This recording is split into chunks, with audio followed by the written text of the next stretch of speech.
How do social norms shape group behavior? Imagine walking into a room where everyone seems to know exactly how to act without anyone saying a word. That's the power of social norms at work. These are the unwritten rules that tell us what is acceptable and what is not within a group or society.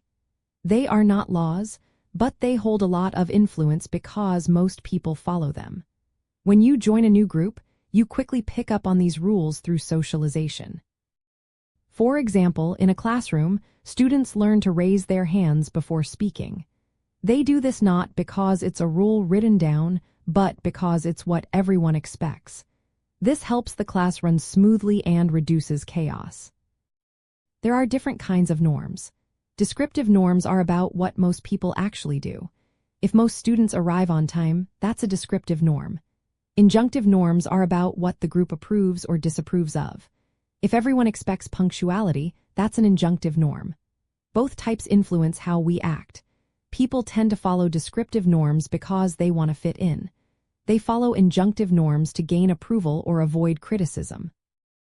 Social pressure keeps these norms alive. Rewards like praise or acceptance encourage conformity. Punishments like criticism or exclusion discourage breaking the rules. The fear of being left out motivates many to follow norms even if they don't agree with them. Conformity is a key idea here. It means changing your behavior to match what the group expects, even if you might act differently alone. Conforming can be good, like adopting healthy habits because the group values them. But it can also be negative, like going along with harmful behaviors just because everyone else does. Once a behavior becomes normal within a group, members often believe it's the right way to act. This is how norms shape what is considered normal or acceptable. Group identity also influences norms. When people see themselves as part of a group, they often adopt its norms as their own. This is called self-stereotyping. For example, someone who strongly identifies with a sports team will follow the team's norms even outside of games. The more someone identifies with a group, the more they internalize its norms without even thinking about it. Norms can change over time. Sometimes, influential group members or norm entrepreneurs introduce new behaviors. If enough people accept these new norms, they spread quickly through a process called norm cascade. Over time, some norms become so ingrained that they are seen as natural and rarely questioned. This process is called norm internalization. In everyday life, social norms influence how we dress, speak, and interact.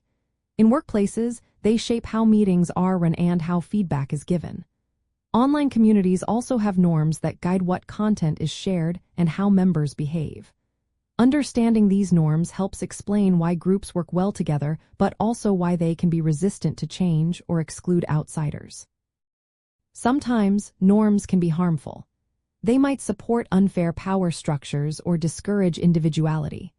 For example, gender norms can pressure people to act a certain way based on their gender, limiting personal freedom.